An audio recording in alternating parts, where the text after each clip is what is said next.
డబ్బు, అనారోగ్యం, ఉద్యోగం, వ్యాపారం, అప్పులతో బాధపడుతున్నారా? మీకోసమే launch your future programme. Hi hello నమస్తే, వెల్కమ్ టు సుమన్ టీవీ. ప్రస్తుతం మనతో పాటు ఉన్నారు డాక్టర్ మధురిమారెడ్డి గారు, సైకాలజిస్ట్ అండ్ లైఫ్ కోచ్. మేడంతో మాట్లాడదాం. నమస్తే మ్యామ్. నమస్తే నవీన గారు. మ్యామ్, సెక్స్ అనేది రిలేషన్షిప్లో చాలా ఇంపార్టెంట్ అంటారు కదా, మరి ఈ కంపాటబిలిటీ అనేది ఒకటి ఉంది. అసలు దీనివల్ల ఏంటంటే డిస్సాటిస్ఫాక్షన్ సెక్స్ వల్ల కూడా డైవర్స్ కూడా చాలా అవుతున్నాయి కదా.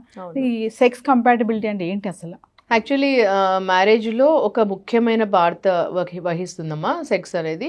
యాక్చువల్లీ పెళ్ళైన కొత్తలో కూడా మనుషులు ఫస్ట్ మా హస్బెండ్ అండ్ వైఫ్ వాళ్ళిద్దరికి కనెక్ట్ ఎమోషనలీ కావాలి. ఫస్ట్ ఎమోషనల్ అనేది చాలా ఇంపార్టెంట్ వాళ్ళకి. దాని తర్వాత మెంటల్ కనెక్ట్ కావాలి, తర్వాత ఫిజికల్ కనెక్ట్ కావాలి. ఈ మూడిటికి చాలా రిలేషన్ ఉంటుంది వాళ్ళకి. ఫస్ట్ అది ఎలా అవుతుంది అంటే ఫస్ట్ వాళ్ళిద్దరి మధ్యలో ఒక ట్రస్ట్తో కూడాలి. అది చాలామంది ఏం చేస్తున్నారు, అది గ్యాప్ ఇస్తారు చాలామంది ఈ మధ్యలో. ఆ గ్యాప్ చాలా ఎక్కువ రోజులు అవుతుంది, 1 year అవుతుంది, 2 years అవుతుంది. అలా కాకుండా ఫస్ట్ వాళ్ళ ఎక్స్ప్రెషన్తో, ఒక ట్రస్ట్తో వాళ్ళ ఒకరికొకరి మధ్యలో వాళ్ళు కనెక్ట్ కావాలి. అది ఎలా అంటే లవ్ అండ్ రొమాన్స్తో, తర్వాత ఎక్స్ప్రెషన్తో ఒకరొకరి గురించి తెలుసుకోవడము, వాళ్ళకి ఎవరికి ఏది ఇష్టము ఎక్కువగా అని తెలుసుకోవడము. అది వాళ్ళు ఇద్దరికి ఒకరొకరు టైం ఇవ్వాలి, మెమొరీస్ క్రియేట్ చేసుకోవచ్చు. తర్వాత ఎక్స్ప్రెషన్తో, లవ్తో, రొమాన్స్తో ఇద్దరు దగ్గర కావాలి. దాని తర్వాత సెక్స్ అనేది చాలా ముఖ్యము వాళ్ళిద్దరి మధ్యలో. తర్వాత రొమాన్స్ అండ్ ఎక్స్ప్రెషన్ ఎప్పుడైతే ఎక్కువ అవుతుందో తర్వాత at the end of the day ఎక్స్ప్రెషన్లో రొమాన్స్ అనేది వస్తుంది. దాని తర్వాత సెక్స్ అనేది part of life husband wife మధ్యలో. ఎస్ మ్యామ్, రిలేషన్షిప్ లో ఈ రొమాన్స్ అనేది అసలు ఎలా ఉంటుంది, ఎంత కీ రోల్ ప్లే చేస్తుంది అంటే? అది చాలా కీ రోల్ ప్లే చేస్తుంది. ఎందుకంటే అది లేకపోతే ఏమవుతుందంటే వాళ్ళిద్దరికి డైరెక్షన్స్, డిస్ట్రాక్షన్స్ అవుతుంది. అది కారణం అవుతుంది ఏమవుతుంది అని అంటే వాళ్ళలో ఒక డిస్సాటిస్ఫాక్షన్ ఉంటుంది. అది వైఫ్ కావచ్చు, హస్బెండ్ కావచ్చు. చాలా మంది కేస్ స్టడీస్ ఇప్పుడు మా దగ్గరకు వచ్చే క్లయింట్స్లో ఇండియా అండ్ ఓవర్సీస్ చాలా మంది 1 year 2 years అవుతుంది. హస్బెండ్ అడుగుతారు ఒకసారి, మేడం నేను ఫస్ట్ 1 monthలో ఇప్పుడు వద్దు, కొన్ని రోజుల తర్వాత కనెక్ట్ అయిన తర్వాత మనం స్టార్ట్ చేద్దాం ఇంటర్కోర్స్, ఫిజికల్ రిలేషన్ అని అంటారు. తర్వాత మేము 1 year అవుతుంది మేడం, ఇప్పుడు ఇంకా వెయిట్ చేద్దాం, ఇంకా కొన్ని రోజుల తర్వాత నాకు ఎమోషన్స్ కనెక్ట్ అయిన తర్వాత చేసుకుందాము, ఇలా ఇంటర్కోర్స్ మనం కలుద్దాం అని అంటారు. అలా వెయిట్ చేసి, కానీ వైఫ్ ఏమంటారంటే మ్యామ్ నాకు మా హస్బెండ్ ప్రెజెన్స్ ఇష్టము, స్లీపింగ్ బిసైడ్ మీ ఇష్టము, అన్నీ నేను మా హస్బెండ్కే చెప్తాను, ఈవెన్ కలిసి మేము షాపింగ్కి వెళ్తాం, కలిసి మేము బీచ్కి వెళ్తాం, అన్ని చోట్లకి ఇష్టము, కానీ సెక్స్ అనేది ఇంటర్కోర్స్ దగ్గర మాత్రం ఆగిపోతున్నాను, I'm not liking it, I'm not liking something అంటారు. సో ఇలాంటివి అవుతున్నాయి. సో ఫస్ట్ రోజు నుంచి దే షుడ్ గెట్ కనెక్టెడ్. అంటే ఎమోషనలీ కనెక్ట్ కావాలి, ఎక్స్ప్రెషన్ చేసుకోవాలి, ఒకరొకరు అండర్స్టాండింగ్ మొదలు పెట్టుకోవాలి. దేర్ షుడ్ బి సంథింగ్ అండి. కొన్ని ఇష్టాలు షేర్ చేసుకోవాలి, కొన్ని లైకింగ్ షేర్ చేసుకోవాలి. వాళ్ళిద్దరు ఒకరొకరు టైం స్పెండ్ చేయడం నేర్చుకోవాలి. అది చాలా ముఖ్యము. పెళ్ళి అనేది అన్ని రిలేషన్షిప్స్లోకి, దేవుడు కనబెట్టిన అన్ని రిలేషన్షిప్స్లోకి మ్యారేజ్ అనేది అన్నిటికంటే అద్భుతమైన రిలేషన్. అది ఫస్ట్ తెలుసుకొని పెళ్లి చేసుకోవాలి, వాళ్ళు కమిట్ కావాలి. దాని తర్వాత at the end of the day ఒకరు పట్ల ఒకరికి U+me టుగెదర్ =1 అని ఒక ఫీలింగ్ ఉండాలి మ్యారేజ్లో. అప్పుడే వాళ్ళిద్దరిది చాలా బాగుంటుంది రిలేషన్. అంతేగాని యూ వర్సెస్ మీ అనే ఫీలింగ్ ఉండకూడదు. అప్పుడు ఏంటంటే మీరు ఆర్గ్యూ చేసుకోవచ్చు, డిసగ్రీ చేసుకోవచ్చు, డిబేట్ చేసుకోవచ్చు, కానీ at the end of the day నువ్వు ప్లస్ నేను =1 అని ఫీలింగ్ ఉండాలి. చాలా మంది అంటే కొంచెం సెటిల్ అయ్యే వరకు కొంచెం గ్యాప్ ఇద్దాము, దూరంగా ఉందామని ఇద్దరు మాట్లాడుకుంటారు. ఆ గ్యాప్ అనేది 6 months నుంచి 1 year నుంచి 2 years కూడా 3 years కూడా ఉన్న వాళ్ళు ఉన్నారు. అలా గ్యాప్ ఇవ్వడం వల్ల హెల్త్ ఇష్యూస్ ఏమైనా వస్తాయా? అంటే ఫస్ట్ భార్యాభర్తల మధ్యలో ఒక కనెక్ట్ అనేది ఇంపార్టెంట్. ఎక్స్పెక్టేషన్స్ ఉండొచ్చు వేరువేరుగా, అది డిస్కస్ చేసుకోవాలి ఎక్స్పెక్టేషన్స్ ఉంటే కూడా, కానీ ఒక కనెక్ట్ అనేది ఇంపార్టెంట్. ఎమోషనల్ కనెక్ట్ అంటాం, ఆ కనెక్ట్ అనేది ఇంపార్టెంట్ ఇద్దరికి. అది ఆ ఫీలింగ్ ఎప్పుడు పెట్టుకోవాలి, హోల్డ్ చేయాలి. ఆ రెస్పెక్ట్ అనే ఫీలింగ్ ఎప్పుడు హోల్డ్ చేసుకోవాలి. ఆ సెక్యూర్, ఇద్దరిలో ఒక ఫీలింగ్ ఆఫ్ సెక్యూరిటీ ఉంటుంది. ఇవన్నీ ప్రిజర్వ్ చేసుకోవాలి ఎప్పుడు. దాని తర్వాత ఏంటంటే ఆ హెల్త్ ఇష్యూస్ అంటాం కదా, ఎప్పుడైతే ఇవి దూరం అవుతాయో మెంటలీ డిస్టర్బ్ అవుతారు. దీనికి మెంటల్ హెల్త్కి చాలా దగ్గర సంబంధం ఉంటుంది. ఇవి దూరం అవుతున్నప్పుడు వాళ్ళకి ఇన్సెక్యూరిటీ డెవలప్ అవుతుంది. ఆ ఇన్సెక్యూరిటీతో డిస్టర్బెన్సెస్ వల్ల స్లీప్ డిసార్డర్స్ వస్తాయి, నిద్ర రాకపోవడము, ఓవర్ థింకింగ్ రావడము, అనుమానం రావడం. ఒకవేళ డిస్టెన్స్ ఉన్నారనుకోండి, దూరం ఉన్నారనుకోండి, ఒకరు ఇక్కడ పని చేస్తున్నారు, ఇంకొకరు ఎక్కడో ఉంటున్నారు, డిస్టెన్స్ ఉంటారు, ఓవర్సీస్ ఉన్నారు, లేదంటే ఇండియాలోనే వేరే చోట్లు ఉన్నారు, అప్పుడు వాళ్ళు ఎమోషనలీ కనెక్ట్ ఉన్నారనుకోండి రాదు ప్రాబ్లం.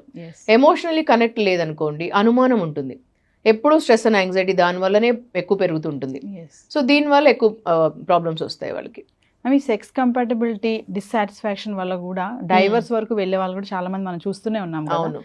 ఎందుకు అలా జరుగుతుంది అంటారు? అంటే ఎందుకు అంటే బికాస్ సెక్స్ అనేది ఒక మేజర్ పార్ట్ ప్లే చేస్తుంది, కనెక్ట్ వస్తుంది, దానివల్ల లవ్, రొమాన్స్ అండ్ ఎక్స్ప్రెషన్ ఉంటుంది వాళ్ళల్లో. తర్వాత వాళ్ళకు ఒకరి పట్ల ఒకరికి చాలా ఒక కనెక్ట్ ఉంటుంది, అనుమానం ఉండదు వాళ్ళకు. తర్వాత వాళ్ళకు ఒక నమ్మకం ఉంటుంది, ఒక సంతోషం వస్తుంది దానివల్ల వాళ్ళకి.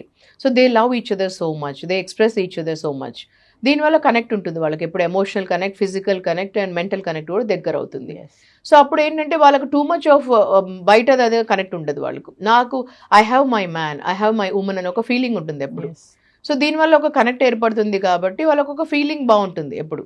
సో ఇది గ్యాప్ వచ్చింది అంటే ఎంతసేపు మైండ్లో వేరే వాళ్ళు ఉంటారు, వాళ్ళకి ఆ క్రేవింగ్ ఉంటుంది ఎప్పుడు. ఎప్పుడు లస్ట్ డ్రివర్ అవుతుంది మైండ్ అంతా, ఎప్పుడు తిరుగుతుంటుంది అటు ఇటు. ఉమెన్కి కావచ్చు, ఈ లోపల మెన్కి ఉండొచ్చు. సో అప్పుడు ఎప్పుడు అనుమానం అనేది మొదలవుతుంది, ఇంకా అనుమానం మొదలు పెట్టిందంటే లైఫ్లో. సో దానివల్ల డిస్టర్బెన్సెస్ పెరుగుతాయి.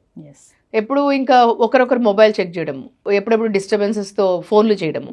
ఓ నువ్వెవరితో ఉన్నావు ఈ టైంలో, నువ్వెవరితో ఉన్నావు అని చెక్ చేసుకోవడం, క్రాస్ చెకింగ్ చేయడము, ట్రాక్ పెట్టుకోవడము, ఇలాంటివన్నీ చాలా డిస్టర్బెన్సెస్కి గురి చేస్తుంది. రొమాన్స్ అనేది ఒక రిలేషన్షిప్లో చాలా ఇంపార్టెంట్ అని చెప్తున్నారు కదా, కానీ చాలా మంది అన్నీ బాగానే ఉంటాయి, కానీ అక్కడ అనేటప్పటికీ వాళ్ళకి అదేదో కొంచెం బ్యాడ్గా దాంట్లో ఇన్వాల్వ్ అవ్వకుండా, ఆ మనసు అటువైపు వెళ్లకుండా కూడా కొంతమంది, అటు మెన్ కానీ ఉమెన్ కానీ చాలామంది అలా ఉన్నారు కదా. కొంతమంది భయపడతారు, కొంతమందికి ఇష్టం కూడా ఉండదు ఆ పని చేయడానికి. అన్నీ మళ్ళీ బాగానే ఉంటాయి, హ్యాపీగా ఉంటారు, టచింగ్స్ బాగుంటాయి, బయటకు వెళ్తారు, అన్నీ చేస్తారు. But only coming to romance దగ్గర మాత్రం దూరంగా ఉంటూ ఉంటారు కదా. అలాంటి వాళ్ళకి ఏమైనా చెప్తారా మీరు? ఇప్పుడు ఫస్ట్ ఆఫ్ ఆల్ రొమాన్స్ అనేది ఒక ప్యూరిటీతో తీసుకోవాలండి. ఫస్ట్ ఆఫ్ ఆల్ మైండ్లో ఒక ప్యూరిటీతో తీసుకోవాలి. ఫస్ట్ మనము ఒక ప్యూరిటీతో తీసుకొని romance and sex and also purity, pure soul, mind, body and soul. అంటే మనం ఒక టచ్ చేసేటప్పుడు మనకు ఆ ప్యూరిటీ ఫీలింగ్ ఉండాలి.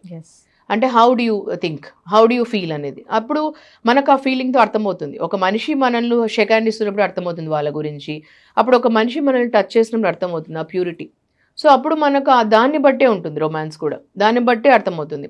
ఇప్పుడు డిఫరెన్స్ ఉంటుంది. మీరు అడిగారు ఒకటి, లస్ట్ డ్రివెన్, రొమాన్స్ డ్రివెన్ అని రెండు ఉన్నాయండి. లస్ట్ అంటే అది ఎవరు సాటిస్ఫై చేయలేరు. లస్ట్ అంటే ఒక కోరిక అన్నట్టు, ప్రతి ఒక్క ఉమెన్లో ఉంటుంది, ఈ మధ్యలో మగవాళ్ళలో ఉంటుంది. ఏజ్కి అసలు సంబంధం ఉండదండి. ఈ మధ్యలో 60 years వాళ్ళల్లో ఉంటున్నారు క్లయింట్స్, 50 yearsలో, 70 yearsలో కూడా చూస్తారు మనుషులలో. అంటే ఒక కోరిక ఎలాంటిగా అయిపోతుందంటే ఈ మధ్యలో ఇదంతా ఒక నెట్ఫ్లిక్స్ చూసి రావటం లేదు, లేకపోతే ఈ పాన్ మూవీస్ చూసి రావటం లేదు, దీనివల్ల రావటం లేదు. అది ఒక తెలియకుండానే వాళ్ళలో వస్తుంది, ఎవరిని చూసినా వస్తుంది, మెన్ అండ్ ఉమెన్లో. లస్ట్ అనేది ఎవ్వరూ సాటిస్ఫై చేయలేరు. లస్ట్ వేరు, రొమాన్స్ వేరు. ఈ రొమాన్స్ అనేది ఒక ప్యూరిటీతో వచ్చేది, అంటే ప్యూర్ థాట్స్లో. ఇలాంటివి one women can satisfy, one man can satisfy. దానిలో గివింగ్ ఉంటుంది, అది ఎప్పుడు గివింగ్ ఉంటుంది, హ్యాపీనెస్తో కూడింది ఉంటుంది. సో లస్ట్ అనేది ఇట్ ఈస్ నాట్ ఒక్కడితో కాదు, అది ఎండ్ కాదు, అది వాళ్ళకే అర్థం కావాలి. అంటే మీకేం కావాలి లస్ట్లో అనేది మీకే అర్థం కావాలి. ఇంకా అది వైఫ్ సాటిస్ఫై చేయలేదు, ఇంకెవరు కూడా సాటిస్ఫై చేయలేరు ఎక్కడ కూడా. మేడం ఫైనల్ ఒక కామన్ క్వశ్చన్ అడుగుతాను మిమ్మల్ని. చాలా మంది వైఫ్ అండ్ హస్బెండ్స్ ఏంటంటే హద్దులు పెట్టుకుంటారు. అంటే మనము రెగ్యులర్గా ఇంటర్కోర్స్ అవ్వకూడదు, మంత్లీ వన్స్ లేదా వీక్లీ వన్స్ ఇట్లా ఉండాలి, మనము మెయింటైన్ చేయాలి అని పెట్టుకుంటారు కదా. అది ఎంతవరకు కరెక్ట్ అంటారు? అంటే వాళ్ళ రిలేషన్షిప్ని అది అక్కడ బ్రేక్ చేస్తుందా, లేకపోతే వాళ్ళ బాండింగ్ ఇంకా బలపరుస్తుందా అంటే ఏం చెప్తారు దానివల్ల? యాక్చువల్లీ హస్బెండ్ వైఫ్ మధ్యలో అండి ఫస్ట్ ఆఫ్ ఆల్ హ్యాపీనెస్ ఉండాలి, ఇద్దరిలో హ్యాపీనెస్, సంతోషం ఉండాలి. ఇప్పుడు నేను ఒక 15 points మీ సుమన్ టీవీ వాళ్ళకి లాస్ట్ టైం చెప్పాను, మీరు బ్రౌజ్ చేసి చూసుకుంటే 15 things what men like in women and 15 things what women like in men అని ఇచ్చాను కదా. దాంట్లో నేను చాలా రీసెర్చ్ చేసి ఇచ్చాను అవి. అంటే ఒక అమ్మాయికి 15 things ఏమి ఇష్టము అబ్బాయిలో. చాలా మంది అనుకుంటుంటారు అబ్బాయిల్ని చూస్తూనే 6 pack ఉంటే ఇష్టము, లేదంటే వాళ్ళు జిమ్కి వెళ్తుంటే ఇష్టము, లేదంటే వాళ్ళ బ్యాంక్ బ్యాలెన్స్లో చాలా డబ్బులు ఉంటే ఇష్టము అని. అవన్నీ బయటకు కనిపించేటివి కాదండి, వాళ్ళు లోపల చాలా ఉండిండొచ్చు వేరేటివి. ఇవన్నీ అమ్మాయిలు ఇలా ఫ్లాట్ అయిపోతారు అని అనుకుంటుంటారు చాలా మంది, లోపల స్టోరీ వేరే ఉంటుంది. అవి కాదు, సింపుల్ థింగ్స్. ఏంటంటే అమ్మాయికి ఫస్ట్ ఆఫ్ ఆల్ ఒక అబ్బాయిలో ఫస్ట్ ఉండేది సెక్యూరిటీ ఇష్టం. అంటే వాళ్ళు చుట్టుపక్కల ఉంటే వాళ్ళు సెక్యూర్గా ఫీలింగ్ ఉంటే చాలా ఇష్టం ఉంటుంది అమ్మాయికి. అంటే ఒక రెస్పెక్ట్ ఇస్తే ఇష్టం. ఏ రిలేషన్షిప్లోన అమ్మాయికి వాళ్ళు ఎంత రెస్పెక్ట్ ఇస్తే అంత ఇష్టం. ఒక అబ్బాయి నాకు రెస్పెక్ట్ ఇస్తున్నాడు, నా మాటకు వాల్యూ ఇస్తున్నాడు, నాకు రెస్పెక్ట్ ఇస్తున్నాడు అంటే చాలా ఇష్టం అమ్మాయికి. తర్వాత అదే అబ్బాయికి ఏమి ఇష్టము అంటే, ఇప్పుడు బయట చాలా మంది అంటుంటారు మేడం నేను ఎంత అందంగా ఉన్నాను కానీ నా హస్బెండ్ బయటికి వెళ్ళి అట్లా అమ్మాయి అస్సలు బాగాలేదు మేడం నా దగ్గరకు వచ్చి అడుగుతుంటారు, ఎంత వస్తుగా ఉంటుంది మేడం ఆ అమ్మాయితో అఫేర్ పెట్టుకున్నాడు నా హస్బెండ్, నేను ఎంత అందంగా ఉంటాను మేడం, మీరే చెప్పండి నేను అందంగా ఉంటాను కదా, కానీ ఆ అబ్బాయితో అట్లా పెట్టుకున్నాడు మేడం నా హస్బెండ్ అని అడుగుతుంటారు.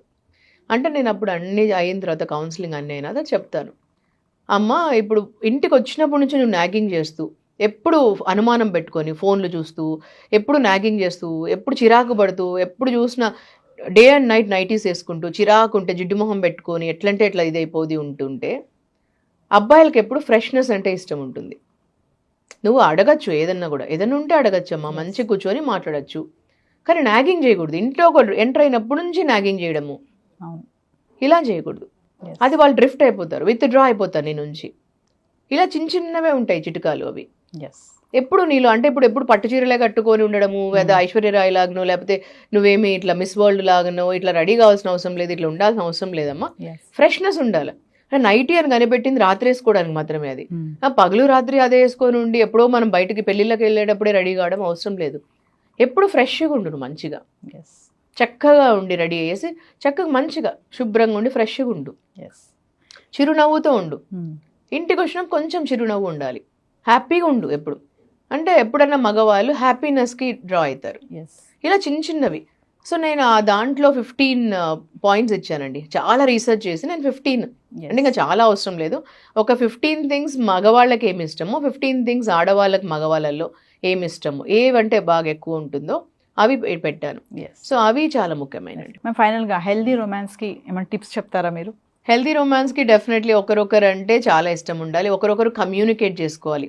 అంటే మగవాళ్ళకు కొన్ని ఇష్టం ఉంటుంది ఆడవాళ్ళల్లో, తర్వాత ఆడవాళ్ళకి కొన్ని ఇష్టం ఉంటుంది. ఫస్ట్ ఆఫ్ ఆల్ ఆ సిగ్గు అనేది పోవడానికి కొంతమందికి ఏంటంటే అండి మగవాళ్ళకి బయట అంతా కోపము యాంగర్ అవన్నీ వచ్చిన తర్వాత డైరెక్ట్గా బెడ్ టైంలో ఇంటర్ కోర్స్ డైరెక్ట్గా వాళ్ళకి ఎండ్ పాయింట్ ఇష్టం ఉంటుంది, రిజల్ట్ అంటాం కదా. అలా కాకుండా ఆడవాళ్ళకి ఎక్కువ ప్రాసెస్ అనేది ఇష్టం ఉంటుంది. ఎప్పుడు ఆడవాళ్ళు యూజువలీ ప్రాసెస్ ఓరియంటెడ్ ఉంటారు, అంటే వాళ్ళకు 4 ఇలా అంటాం కదా, 4 ఇష్టం ఉంటుంది ఆడవాళ్ళకి. ప్రాసెస్ అనేది వాళ్ళకి చాలా ఇష్టం ఉంటుంది. సో లైక్ కిస్ చేయడము, లేకపోతే 4 హగ్ చేసుకోవడము, కొంచెం ఏదైనా మాట్లాడుతూ సంతోషంగా, ఇవన్నీ అట్లా స్టార్ట్ చేయాలి మగవాళ్ళు. ఇలాంటివన్నీ ఇష్టం ఫస్ట్. లేదా మగవాళ్ళు డైరెక్ట్గానే ఇంటర్ కోర్స్ మొదలు పెట్టేసి రిజల్ట్ వాళ్ళకి ఇంట్రెస్ట్, ఎందుకంటే men are meant for result oriented. Of course వాళ్ళకి ఎండ్ పాయింట్ రిజల్టే ఇష్టం ఉంటుంది కాబట్టి, కానీ ఇలాంటివి కొంచెం అర్థం చేసుకోవాలి ఉమెన్కి ఎలాంటివి ఇష్టం ఉంటుందని, ఇలాంటివి కమ్యూనికేట్ కూడా చేయాలి. సో ఉమెన్కి ఎప్పుడైనా వాళ్ళకి అర్థం చేసుకొని వాళ్ళని మాట్లాడనివ్వాలి. ఈ మధ్య ఏమవుతుందంటే బిజీగా ఉంటున్నారు ఇద్దరు మెన్ అండ్ ఉమెన్ కాబట్టి, వాళ్ళు మెన్ ఏమంటారంటే నాకు చాలా స్ట్రెస్ అండ్ యాంగ్జైటీ ఎక్కువ ఉంటుంది, నువ్వు అర్థం చేసుకోవాలి నన్ను, అందుకని మీరు అర్థం చేసుకొని ఇలాగ ఉండండి అని అంటున్నారు. సో ఉమెన్ కూడా అలాగే వర్క్ చేస్తారు కదా, వాళ్ళు వర్కింగ్ ఉండని లేకుండా ఉండని, ఇంట్లో అన్నా వర్క్ చేస్తారు కదా, వంట చేస్తారు, పొద్దున్న లేసి నుంచి పిల్లల్ని చూసుకుంటారు, ఇంటి పనులు చేస్తారు, ఎన్నో రకాలుగా చేస్తున్నారు వాళ్ళు కూడా. సో అది కూడా వర్కే. సో అలా మిమ్మల్ని ఒకరొకరు అర్థం చేసుకోండి. మీ పార్ట్నర్ బెడ్లో బాగుండాలంటే మీరు వాళ్ళకి హ్యాపీనెస్ ఇవ్వాలి. ఈధర్ మెన్ ఉండొచ్చు ఉమెన్ ఉండొచ్చు. సో ఇద్దరు వైపుల నుంచి నేను ఎలా నా పార్ట్నర్ని హ్యాపీగా పెట్టాలనే ఉద్దేశం ఉండాలి. ఈధర్ హస్బెండ్ కన్నా ఉండాలి, వైఫ్ కూడా ఉండాలి. సో రిలేషన్షిప్లో నేను ఎలా ఎక్కువ ఇవ్వగలను హ్యాపీనెస్ అనే ఒక ఉద్దేశం ఉండాలి. ఎప్పుడు ఆ థింకింగ్ ఉండాలి. హస్బెండ్లో అయినా ఉండాలి, వైఫ్లో అయినా ఉండాలి. I have to be a giver in relationship అని ఉండాలి. సో బెడ్ టైంలో కూడా నేను I have to be a giver and ఫీలింగ్లో ఉండి, మీరు ఏదో మంత్కి ఒకసారే మేము కలవాలి, 2 monthsకి ఒకసారే కలవాలని కాకుండా ఎప్పుడైనా కూడా మనం అంత హ్యాపీనెస్ ఉంటే సెక్స్ అనేది చాలా మంచిదండి. అంటే ఎలా ఉండాలంటే సెక్షువల్ లైఫ్ ఎంత మంచిగా ఉంటే మనకు బ్రెయిన్కి అంత మంచిది. ఈ మైగ్రెయిన్ అనేది చాలా మందికి ఉండకూడదు అంటే కూడా సెక్షువల్ లైఫ్ అనేది చాలా ముఖ్యం. హార్ట్ డిసీజెస్ కూడా తగ్గిపోతాయి. తర్వాత మెంటల్ హెల్త్ కూడా ఈ మధ్య మెంటల్ హెల్త్ ఎక్కువ అవుతుంది. So that is one of the reason. So ఎక్కువ హెల్తీ రిలేషన్ ఉండాలి. అది కూడా మీ హస్బెండ్ వైఫ్ రిలేషన్షిప్ ఎంత బాగుంటుందో, ఎంత అపురూపంగా మీరు మంచిగా చూసుకుంటారో, కాపాడుకుంటారో, హస్బెండ్ వైఫ్ హ్యాపీనెస్ ఉంటే ఇవన్నీ తగ్గిపోతాయండి.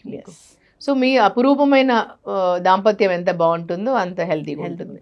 Thank you.